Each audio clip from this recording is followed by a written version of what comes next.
This Epiphone signature guitar is truly jaw-dropping, and in today's video I'm going to tell you why it deserves a little bit more attention. So without further ado, let's get straight into this Squealing Pig Guitars episode.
Hello guitarists, welcome back to Squealing Pig Guitars, the home of luxury drum machines here in Nottingham, England.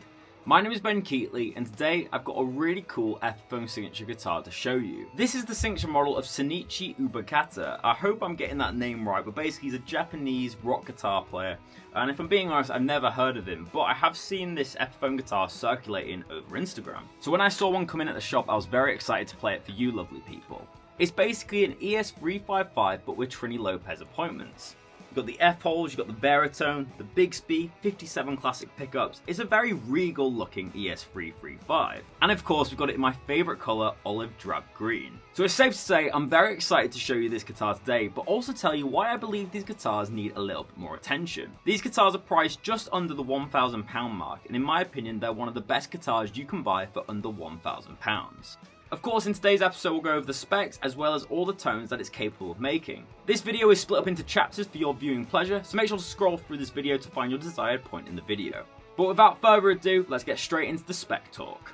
So now we're going to go over all the specs of this awesome Epiphone signature guitar, and I have to say for a while now I've been wanting to try out one of these higher end Epiphone guitars. So the base model of this guitar is an ES-355, obviously Epiphone edition, and they have a few of these in the range now at Epiphone. Some are like Gibson inspired, Gibson custom shop inspired, sorry, and obviously some of them are signature models like this one.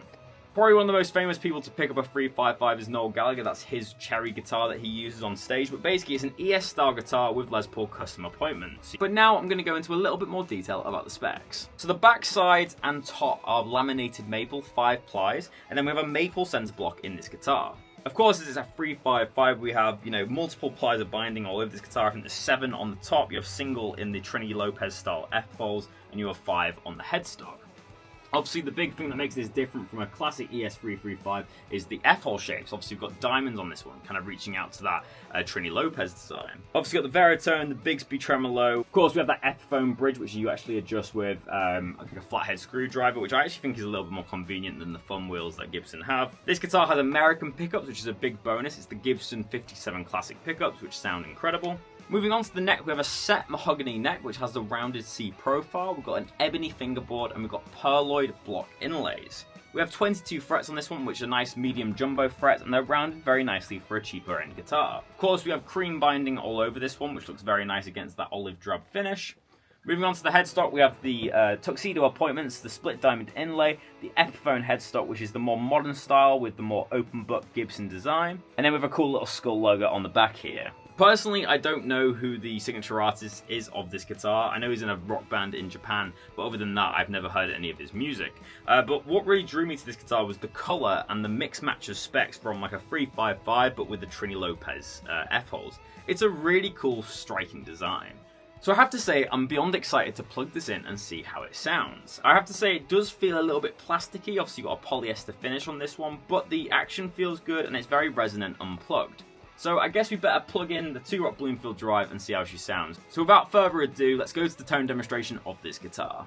So guys, now it's time to hear this Epiphone 355 through the 2-Rock Bloomfield drive. For today's episode, I'm using the lead gain channel with the bright switch engaged on EQ2, and I'm using a compressor and a tube screamer on the floor.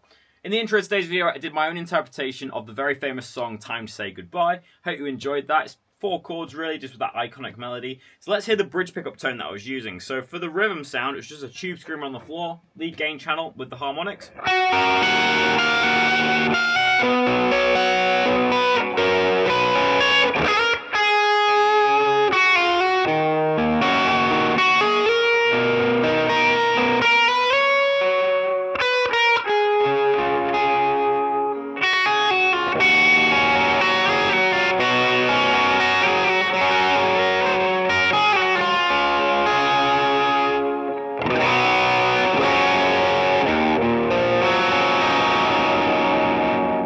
In that bridge position, you get that kind of Oasis, Noel Gallagher type tone, especially on the chords. It's got so much clarity, very brittle sounding, but very rich for...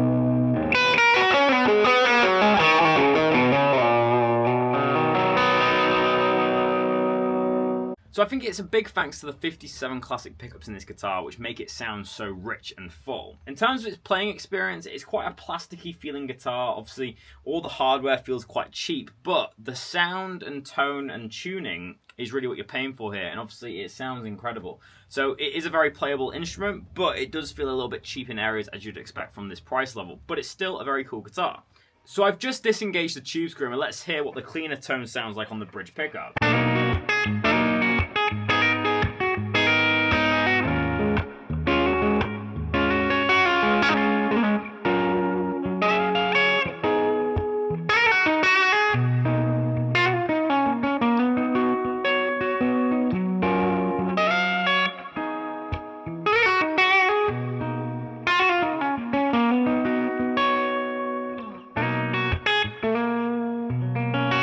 Very rich tone. Let's hear the neck pickup.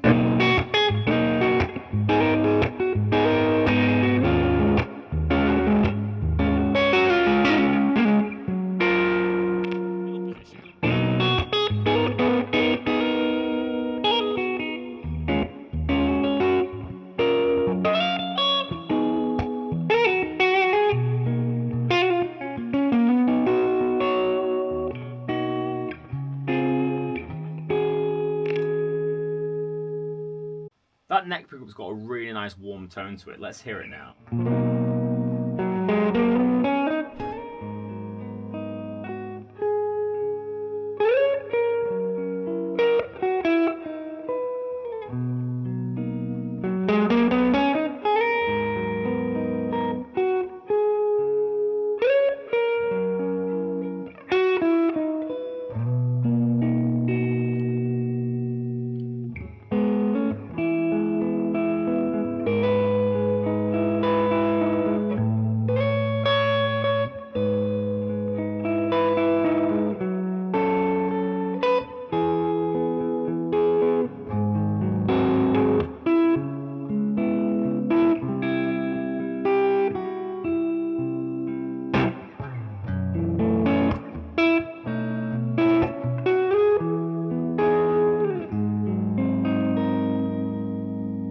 That is the killer sound of this guitar. The neck pickup's just so sweet.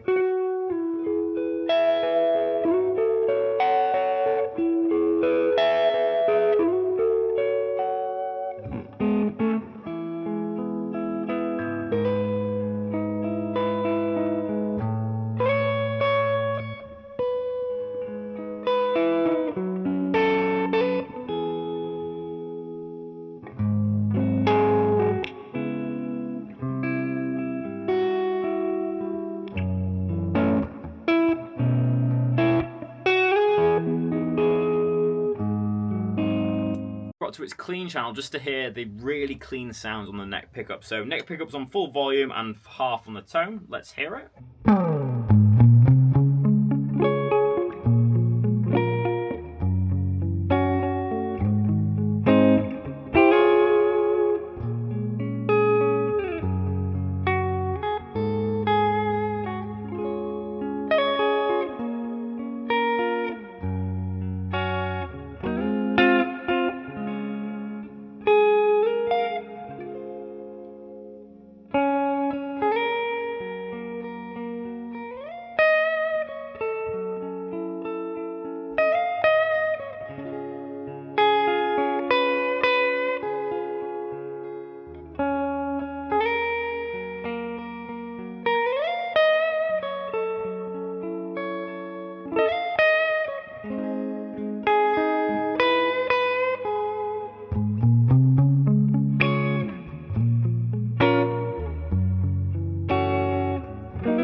That's the first time in this episode that I've truly connected with this instrument. I'm starting to flow with it very nicely.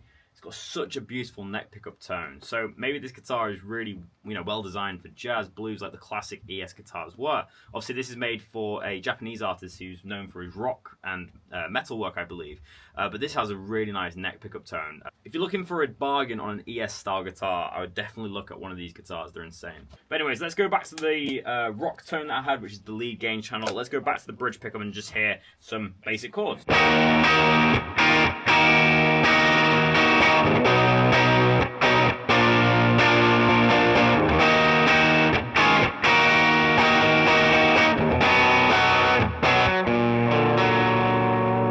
Tube screamer added.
Tell this guitar absolutely roars. With the fuzz tone, the bridge pickup sounds really good. Without the fuzz, I do think it still has a little bit too much of a quacky nature to it. It's a little bit of a odd place for the mid-range to sit. But as I mentioned, the neck pickup is incredible on this guitar, and the playability of this guitar overall is very good. Of course, we also get the Varitone, which is this little kind of chicken head knob at the bottom here. It has 6 settings on it. In my opinion, this is a completely useless tone tool. Basically, as you get further away from one, it just sounds crapper and crapper. I don't really know why Gibson put these on their guitars, other than for the cool look that it has. But I'll do a quick demo of that now, but I personally would never use this. This is the bridge pickup tone. That's on 1, 2, 3, 4, 5, and 6. Personally, I don't know why you'd want them tones. In 6, it sounds like a telephone.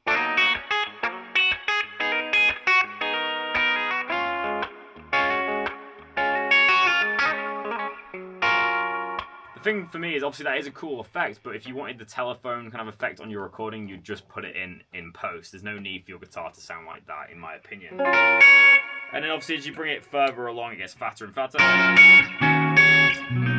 That's like a scoop sound.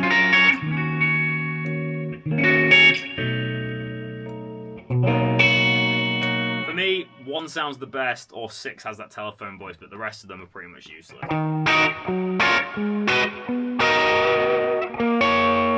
Finally, let's do a little bit of a test of the Bigsby. So obviously it's the cheaper style Bigsby. It does feel quite cheap to hold. The metal is very, very thin, and it's not very tight in the hole. But if I play...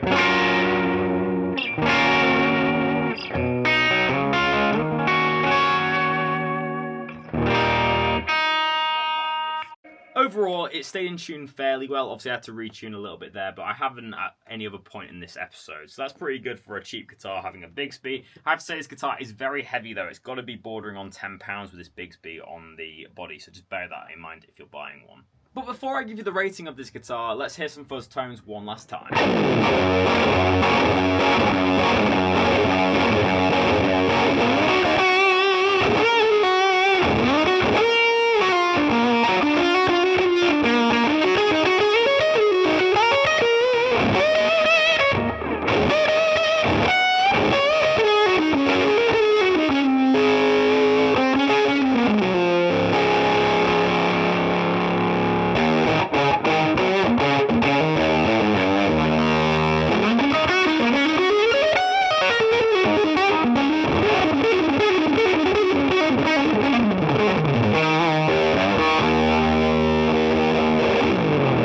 So guys, that's the end of the tone demonstration today, so let's go to the outro of this video where I give my full review and rating of this Epiphone signature guitar. So guys, we're at the end of this Squealing Pig Guitars episode. If you've enjoyed today's video, make sure to leave a thumbs up down below, and let me know in the comment section below, what do you think of this signature Epiphone guitar? Do you love it or do you hate it? Let me know down below. And most importantly, if you're new to the channel, make sure to hit that subscribe button down below. It really helps us out here at Squealing Pig Guitars. In today's episode, I'm going to give this Epiphone guitar a 6.2 out of 10. It's a very strong guitar for the money. It sounds incredible coming out the 2-rod, but there's a few kind of setbacks on this guitar. Firstly is the hardware. It's got quite a cheap feel. The Bigsby could definitely be tightened or be upgraded to a better component. Obviously this is like the cheapest Bigsby that they make. I have to say the bridge is completely fine. The neck feels incredible. Really nice kind of fret edges. They've done a very good job at this price point. Obviously you've got ebony fingerboard, mahogany, solid materials, all that type of stuff. But again, the hardware lets it down. The Grovers on this feel very cheap as well, which is interesting because obviously I assume Grover tuners are just Grover tuners, but these feel quite cheap for some reason. I have to say as well that the bridge pickup has a very odd kind of mid-range voicing, which again is quite a strange one because these are American pickups, so they should sound the same as any other 57 Classic. But the bridge pickup had a really weird mid-range to my ear anyway, but the neck pickup sounded incredible. It was dead on. So yeah, the bridge pickup was a little bit strange in this guitar. Aesthetically, I love how this guitar looks. The olive drab finish looks incredible. It's very striking with the cream binding, but it is a very plasticky, thick finish, which does affect the resonance just slightly. I felt like I connected with this guitar a few times with the clean stuff, but on the dirty channel, I didn't think it had a very unique voicing. It was only in the clean on the neck pickup that I thought this guitar sounded really good. But that being said, it's an absolute steal for the money. You can pick these up just under £1,000, and you're getting a very regal Gibson-looking guitar for that price. Epiphone had definitely upped their game. My first guitar was an ES-355 Dot, which I think cost about £200 back in the day, and I have to say that this feels way better than this guitar. So Epiphone really are releasing some good stuff, although it is more expensive now. I'd really recommend trying one out if you don't necessarily want to spend loads of money on a Gibson guitar. This is definitely a very nice guitar indeed. But as always guys, let me know down below, what do you think of this Epiphone guitar? I'm really interested to hear what you think about this one. If you'd like to see more budget guitar reviews like this one, then let me know down below as well. But unfortunately that brings us to the end of another Squealing Pig Guitars episode. But don't worry, I'll see you tomorrow for another one. But until then, keep rocking. I'll see you soon.